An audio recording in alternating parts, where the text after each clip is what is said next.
Voilà 5 mois que le nouvel hôpital de Calais a ouvert ses portes. Après 3 années de travaux, la bâtisse a été officiellement inaugurée début décembre 2012.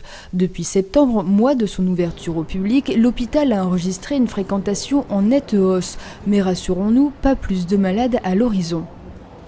Il y a visiblement une satisfaction des usagers, puisqu'on a l'activité qui a augmenté plus que prévu. On avait prévu, en se fixant dans ce qui se passe d'habitude avec l'ouverture d'un hôpital, on s'était dit on va avoir une activité en hausse de 7-8% et on est à 14%. Donc c'est plutôt une bonne chose, avec des pointes dans certains services comme les urgences qui sont de l'ordre de 30%. Nul doute que l'environnement moderne de l'hôpital a séduit les usagers, rien à voir à côté de l'ancien bâtiment. Ça n'a rien à voir. C'est mieux ici, pour tout, le déco, non, c'est mieux, il est mieux, beaucoup mieux. Rien à voir avec votre hôpital. C'est très beau, très propre, ça change de l'ancien hôpital.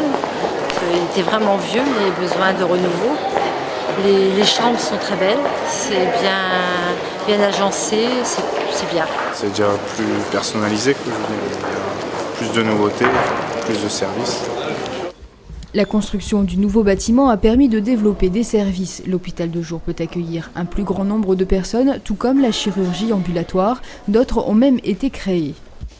On a créé tout un secteur d'urgence pédiatrique. Donc ça c'est important, ça veut dire que les enfants ne sont plus mélangés aux adultes et ont des soignants et des médecins qui sont des pédiatres, qui sont spécialisés en pédiatrie. On a aussi beaucoup d'activités de chirurgie du sein du fait des problèmes de cancer, et donc on a recruté un médecin pour faire de la chirurgie réparatrice après les interventions. On a aussi un chirurgien vasculaire qui vient d'arriver. Pour l'instant, le personnel est encore en phase d'adaptation à son nouvel environnement. Tous les lits n'ont pas encore été ouverts, quelques petits points restent à régler, mais d'ici quelques mois, l'hôpital devrait tourner à plein régime, bilan donc très positif pour la nouvelle structure.